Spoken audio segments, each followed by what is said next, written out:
hatinya tetap penuh percaya kepada Tuhan. Hatinya teguh, dia tidak takut, sehingga ia menghadap para lawannya. Dia memberikan kepada orang miskin. Kebajikannya tetap untuk selama-lamanya, dan hidupnya meninggi dalam kemuliaan. Orang fasik melihat dia terlalu sakit hati. Dia meletakkan dirinya dalam rumah hancur. Keinginan orang fasik akan menuju kesesatan. Kemuliaan kepada Bapa dan Putra dan Roh Kudus, seperti pada permulaan, sekarang, selamanya, sampai segala abad. Amin. dalam nama Bapa, Putra dan Roh Kudus. Amin.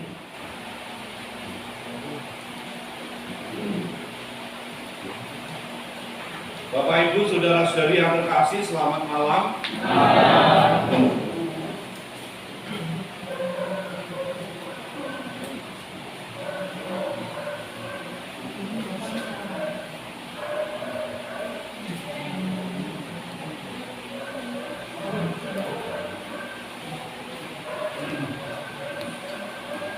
Yang sudah kita baca itu adalah tulisan dari para imam, kemudian kelompok Yahwistam, yang berarti itu masing-masing adalah tulisan sendiri-sendiri.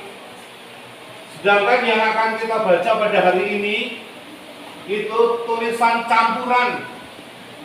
Kalau kemarin P sendiri, Y sendiri, sekarang P dan Y itu dicampur. Nah, ya mungkin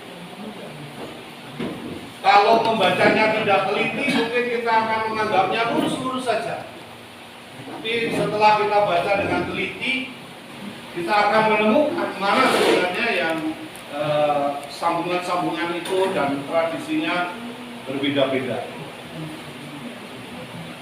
Saya coba kasih pengantar dulu. Semestinya kita membacanya, itu waktu itu saya kasihnya kurang 6 ya, dari 7 waktu itu ya. Dengan saya begitu. Sebenarnya itu mesti kita baca dari bab 6, tapi ya nggak apa-apa lah.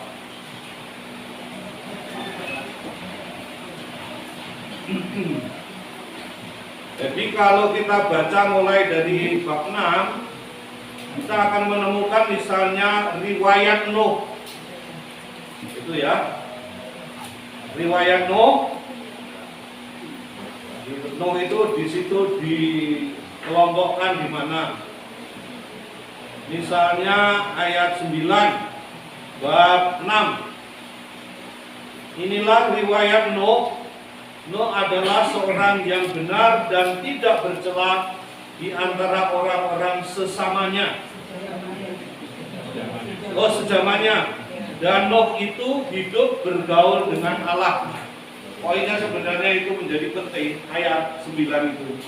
Karena dari ayat 9 itu lalu kita akan mengerti cerita berikutnya, bahwa Nuh itu memang berbeda dengan orang-orang pada sejamannya.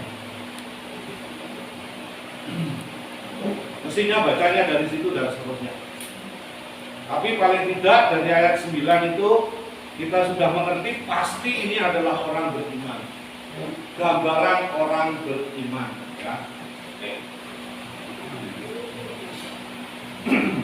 Mengenai kisahnya sendiri,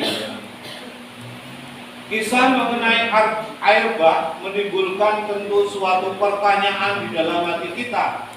Apakah sungguh hal itu merupakan kejadian nyata? Itu kan yang menjadi persoalan. Kadang-kadang mungkin banyak orang Katolik itu membayangkan bahwa berarti setelah dunia diciptakan pada zamannya Nuh, lalu seluruh bumi itu kena air bah, habis kan? Bayangan kita itu pasti seperti itu. Tapi senyatanya tidak seperti itu. Senyatanya. Kiranya sulit mengatakan ya dan tidaknya. Apalagi bila kita membayangkan suatu banjir besar yang menggenangi seluruh jagat raya ini. Pada saat ditulis ini mungkin Sumatera itu masih es. Ya, itu kan ya sekitar abad 10 sebelum Masehi kan. Jangan-jangan itu belum berbentuk. Apabila kita membayangkan suatu banjir besar yang mengenangi seluruh jagat ini, rasanya tidak seperti itu yang dimaksudkan. Bagaimana sebenarnya mengenai kisah ini? Kita akan mencoba merefleksikannya dengan terlebih dulu melihat latar belakang peristiwa itu. Jadi mari kita lihat latar belakangnya apa sih?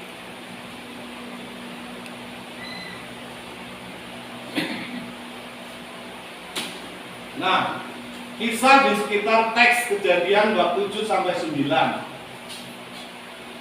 Kisah Herba ini dibangun tidak terlepas dengan cerita-cerita di sekitar tradisi ini tumbuh. Jadi bukan di daerahnya orang Israel saja, tetapi ada cerita-cerita mengenai banjir besar di kalangan masyarakat penulis pada waktu itu. Ada suatu epik yang terkenal. Nah ini yang sangat berpengaruh, namanya Gilgamesh. Tulisannya ada E-nya di belakang, tetapi itu tidak dibaca. Bacanya Gilgamesh.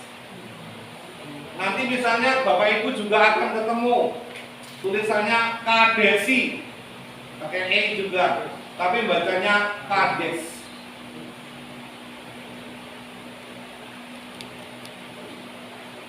Nanti pokoknya kita bisa lihat itu. Biasanya kalau pakai E di belakangnya, E-nya tidak dibaca. Misalnya Koresi, nah itu nama raja, tapi bacanya Kores. Seperti yang sekarang kadang-kadang saya lihat lektor itu masih baca misalnya Galatia.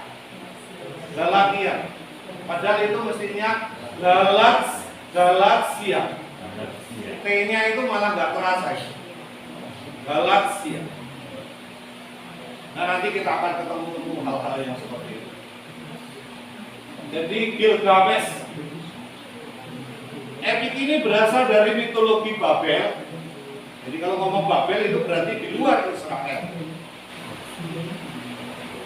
Kisah Gilgamesh merupakan kisah yang sangat berpengaruh sekitar tahun 2000 sampai 1000 sebelum Masehi. Kiranya model dari epik Gilgamesh inilah yang berasal dari tetangga Israel, itulah yang dijadikan model oleh penulis kisah air bah ini. Kalau di Indonesia itu kan banyak cerita, misalnya kisah terjadinya padi. Kisah terjadinya padi orang Jawa dengan kisah terjadinya padi orang Kalimantan berbeda. Kalau orang Jawa pasti ngomongnya Dewi Sri. Sedangkan orang Kalimantan bukan lagi, lain lagi. Jadi ada kisah-kisah semacam itu yang susunannya itu mempengaruhi bagaimana para penulis pada waktu itu menyusunnya.